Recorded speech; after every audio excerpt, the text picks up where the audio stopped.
Crônicas do Amanhecer. Por Feijão Centro Espírita Allan Kardec de Balneário Gaivota. 8 de setembro de 2019. Setembro Amarelo, como ajudar na prevenção ao suicídio? A cada 40 segundos uma pessoa morre por suicídio no mundo, de acordo com a OMS, Organização Mundial de Saúde. E falar em suicídio não é falar sobre algo pesado, mas chamar a atenção para uma questão de saúde pública. Pensando nisso, desde 2015, o mês de setembro é dedicado à prevenção e à construção de medidas saudáveis para discutir o tema, deixando de lado qualquer tipo de preconceito.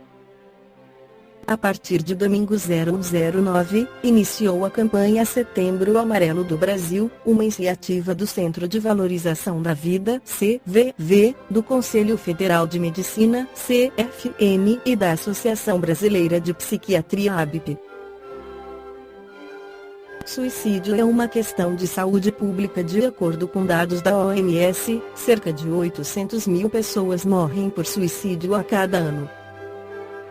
A violência autodirigida é classificada pela OMS como a 14ª maior causa de morte. No entanto, a própria organização reconhece que um dos grandes entraves à prevenção do suicídio é, justamente, a dificuldade de identificá-lo como uma questão de saúde pública. Muitas vezes, o problema é estigmatizado e afasta o paciente da busca por ajuda profissional e até mesmo familiar. Porém, muitas vezes, o suicídio é evitável, já que mais de 90% dos casos de suicídio estão associados a questões de saúde mental.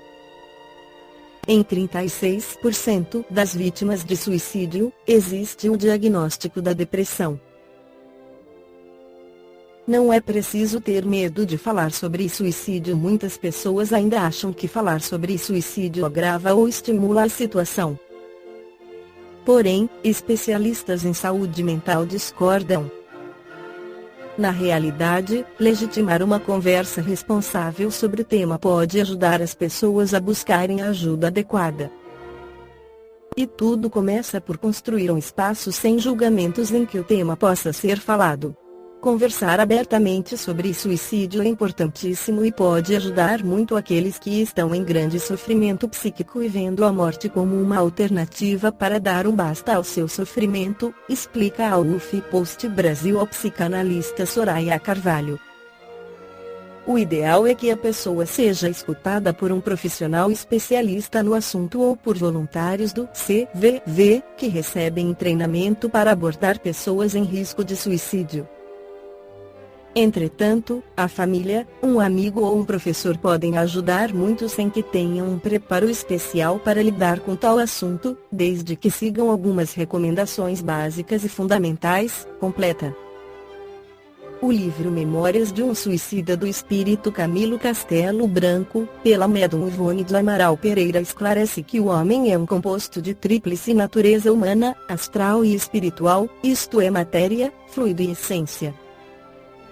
Esse composto poderá também ser traduzido em expressão mais concreta e popular, assimilável ao primeiro grau de observação: corpo carnal, corpo fluídico ou perispírito, e alma ou espírito, sendo que do último é que se irradiam vida, inteligência, sentimento, etc., etc. Centelha onde se verifica a essência divina e que no homem assinala a hereditariedade celeste. Desses três corpos, o primeiro é temporário, obedecendo apenas à necessidade das circunstâncias inalienáveis que contornam o seu possuidor, fadado à desorganização total por sua própria natureza putrescível, oriunda do limo primitivo ou de carne. O segundo é imortal e tende a progredir, desenvolver-se, aperfeiçoar-se através dos trabalhos incessantes nas lutas dos milênios, é o fluídico, ao passo que o espírito, eterno como a origem da qual provém, luz imperecível que tende a rebrilhar sempre mais aformoseada até retratar em grau relativo o fulgor supremo que lhe forneceu a vida, para a glória do seu mesmo Criador, é a essência divina, imagem e semelhança que o será um dia do Todo-Poderoso Deus. um espírito volta várias vezes a tomar novo corpo carnal sobre a terra, nasce várias vezes a fim de tornar a conviver nas sociedades terrenas, como homem, exatamente como ele é levado a trocar de roupa muitas vezes. O suicida é um espírito criminoso, falido nos compromissos que tinha para com as leis sábias, justas e mutáveis estabelecidas pelo Criador, e que se vê obrigado a repetir a experiência na terra, tomando corpo novo. Uma vez que destruiu aquele que a lei lhe confiara para o instrumento de auxílio na conquista do próprio aperfeiçoamento, depósito sagrado que ele antes deveria estimar e respeitar do que destruir, visto que lhe não assistiam direitos de faltar aos grandes compromissos da vida planetária, tomados antes do nascimento em presença da própria consciência e ante a paternidade divina, que lhe fornecera vida e meios para tanto.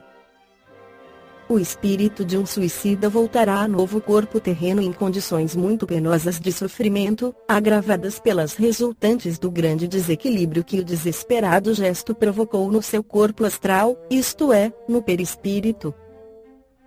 A volta de um suicida a um novo corpo carnal é a lei. É a lei inevitável, irrevogável. É a expiação irremediável, a qual terá de se submeter voluntariamente ou não, porque é seu próprio benefício. Outro recurso não haverá senão a repetição do programa terreno que deixou de executar. Renascendo em novo corpo carnal, remontará o suicida à programação de trabalhos e prélios diversos aos quais imaginou erradamente poder escapar pelos atalhos do suicídio, experimentará novamente tarefas, provações semelhantes ou absolutamente idênticas às que pretender arredar, passará inevitavelmente pela tentação do mesmo suicídio, porque ele mesmo se colocou nessa difícil circunstância, acarreando para a reencarnação expiatórias amargas sequências do passado delituoso. A tal tentação, porém, poderá resistir, visto que na espiritualidade foi devidamente esclarecido, preparado para essa resistência. Se contudo vier a falir por uma segunda vez, o que será improvável, multiplicar-se a sua responsabilidade, multiplicando-se, por isso mesmo, desastrosamente, as séries de sofrimentos e pelejas reabilitadoras, visto que é imortal. Esta foi a crônica do amanhecer de 8 de setembro de 2019. Por Feijão Centro Espírita Allan Kardec de Balneário Gaivota. Que a paz esteja com todos.